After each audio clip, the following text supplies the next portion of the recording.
A long time ago, in a galaxy pretty much exactly the same as this one. In fact, this galaxy. A small boy named Luke Ryan sat down and watched a film called Star Wars for the very first time. And he was utterly bored. He did not get it. He was not enjoying Star Wars. He remembers very vividly a scene in which two robots were walking through a desert, and he remembered thinking, I just want to go upstairs and play Sonic the Hedgehog. This is rubbish. And his stepdad at the time said, look, it's Star Wars, it's awesome, you should watch it. He's like, this is going to be really good, but Luke Skywalker's coming up. No, Luke was having none of it. And then a few weeks later, his stepdad mercifully actually tried to show him the film again. And he loved it. He became completely obsessed with it. He was taken to a galaxy far, far away. His imagination was taken to a whole other stratosphere. And he fell in love with Star Wars. Like many, many children. All over the world and all across the years. Whether it was in 1977 when Star Wars first came out, or whether it was in 2013 when they experienced it for the first time. I'm Luke Ryan, if you didn't know. This here is Darth Vader and his wonky lightsaber. And we're going to be talking about a film called Star Wars Episode VII. And this is going to be the road to Episode VII. Now, I wanted to do this series back when it was announced in October that Disney had actually bought Lucasfilm for $4.2 billion, however much it was. And it was huge, and I made a video about it at the time, and I wanted to continue making videos, but I haven't had the time to do it. And I wanted to kind of make a video every time there was a significant announcement made about Star Wars Episode VII, because of course Lucasfilm announced that they were going to be moving forward with production of new Star Wars films, and that we would see Episode VII in 2015, which is crazy, and it's 10 years since the last Star Wars film, Episode III, Revenge of the Sith. So, the speculation's been running rampant. I mean, we heard that Carrie Fisher and Mark Hamill had a meeting with George Lucas in the summer of 2011, I believe, or 2012, I think it's 2011, and he told them that they were going to be making new Star Wars films, and it's the sequel trilogy. It's the trilogy that I've always wanted to see. You know, when I was a kid and I finished watching Return of the Jedi, I was like, I want to see more, I want to see what Luke Skywalker does next, you know. And, you know, my name's Luke, and the amount of times people called me Luke Skywalker, or Luke, I'm your father, you know, throughout my whole childhood, that's all I ever got. So, I really wanted to see what would happen with Luke Skywalker, Princess Leia, and Han Solo, and Chewbacca, and R2-D2, and C-3PO, and so on and so on. And we never got it. We got the prequels instead, and it was kind of a story that I didn't really want to see, you know. If you asked me back then, in the early 90s when I first watched the Star Wars films, do you want to see what Darth Vader was like as a kid? I'd be like, no, I want to see what happens next with Luke Skywalker. Although I was intrigued because of the whole episode 4, 5, and 6, and when episode 1 came out, it was huge, and I just couldn't believe it, and I loved it, you know, and I still do really enjoy that film. There's a lot of flaws with it. There's a lot of flaws with the prequel trilogy in general. Not very well written, not very well acted in a lot of cases, but there's a lot of redeeming qualities about the prequel trilogy, I find, as a Star Wars fan, and I really enjoy them, so I'm not in as much of a kind of guarded position as most Star Wars fans are, and I'm really looking forward to what we're going to see with Episode 7, and as far as I'm concerned, more Star Wars movies is better than no Star Wars movies. And now I've been hearing that there's going to be spin-offs, it's been confirmed they're going to do separate Star Wars films, and it's just all crazy right now. The speculation is crazy. For instance, it is now February 2013, and it seems that people are confirming left, right, and centre that Harrison Ford has signed on to portray Han Solo in Star Wars Episode 7. It hasn't been officially announced, so I'm holding back on that for now, but if that's the case, I'm so excited, because he was the only one who you could really question whether he would do it. Carrie Fisher would do it, Mark Hamill would definitely do it, he's awesome.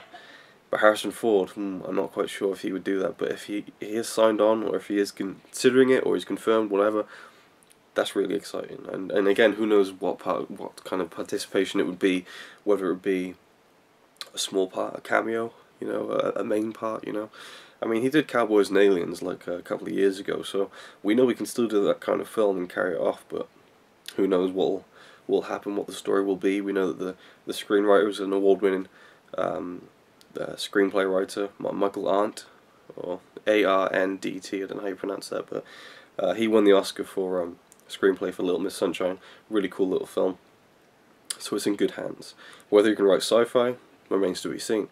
And of course, you know, I think it was in January, it was announced who was going to direct the film. J.J. Abrams, who has directed the recent the Star Trek reboot, and his next film is Star Trek Into Darkness. So he's now kind of like the master and commander of both the Star Wars and Star Trek cinematic world. So it's a lot to kind of have on your shoulders. And he did say when it was announced that he wasn't going to direct it. He said that it was too much, and that the reason he was successful in directing Star Trek, he thought, was because he wasn't much of a Trekkie. So he didn't have that much baggage, that much personal, emotional baggage to kind of bring with him onto that film, and that's why he could kind of take it on with a fresh perspective. But as far as Star Wars was concerned, he said it was the opposite, where he was such a big fan of Star Wars, to the point where he wasn't sure whether he wanted to kind of play around with that. Obviously they've convinced him to do it, or he has kind of convinced himself to do it. So J.J. Abrams is going to be directing Star Wars Episode VII. So they've said they're going to do a trilogy. They said they're going to do, you know, the sequel trilogy that we've all been kind of, you know, kind of dreaming about. You know, I used to dream about Episode 7, 8, and 9. I was just like, I actually wrote an outline for a book called Episode 7, and it was centered around Luke Skywalker's son, Ben Skywalker, and and all that kind of thing. And there was a whole thing, and I had this book of Star Wars planets and knowledge, and I was like doing research and stuff, and I was like, I don't know, maybe 16, 17, something like that, and I wrote out the whole outline, and I almost, you know, started writing it in full. And I've read a lot of the Star Wars books, not many, you know, I'm not like a huge buff of them, but there's a lot more that I've read. They're really cool. So I wonder if any of those elements will be taken in the new film, and what direction they're going to go in, you know. You have to think that it's going to be passed over to a new generation, but at the same time, the kind of episodic nature of it makes you think that it's still going to be about the Skywalkers. I mean, it is the start of the Skywalker family saga, you know, episodes 1 to 6. So I don't know, maybe we'll see the son of Luke, or you know, the son and daughter of Han Solo and Princess Leia. I mean, we don't know if they're going to follow the books, because in the books, of course, there was the twins, Jaina and Jason Solo, and Anakin Solo, and you know, there's a whole kind of thing that they can either delve into, or they can just create their own kind of thing. So who knows? I believe that Coruscant, the planet that's featured heavily in episode 1, 2, and 3, I believe that was created in the novels, you know, after the original trilogy came out. So, and George Lucas kind of took that on. So maybe, who knows? We'll see what happens with that. But I'm very excited. The director's been announced, the screenwriter has been announced, and now we're just waiting for the cast. You know, I mean, 2015, it's got to start filming soon. Thinking about all the special effects and stuff, and I kind of hope that J.J. Abrams kind of reels it in a bit and doesn't go too batshit crazy with all the effects and stuff. We'll see what happens. I mean, I've always said that I think the prequel trilogy could have really benefited from using a lot of models and miniatures, as opposed to just full CG environments and full CG ships, because in the original trilogy you can tell that those ships are real and that they're models, and it just makes it feel so much more tangible and so much more real, and not real in the sense that, oh, that could actually happen, but it just feels more, you know, you could reach out and grab that, you know. It was a real piece of machinery that was used and filmed and photographed. The prequel trilogy, you know, you see the behind the scenes stuff, and it's just like actors aren't just surrounded in a sea of green and blue. There's hardly any practical elements to those films apart from the actors, you know. So we'll see what happens.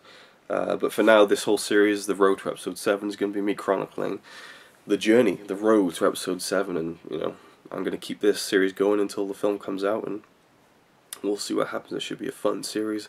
It'll take a very long time, but it should be cool to kind of see how I feel about it now, how I feel about it when it's about to come out, and when my thoughts on it, that kind of thing. And I'm also planning on, hopefully, probably not, I don't know, my original plan was to actually go to America to watch it, because my friends here, you know, as much as I love them and stuff, they don't really love Star Wars like I do. You know, they like them, but they're not really big fans.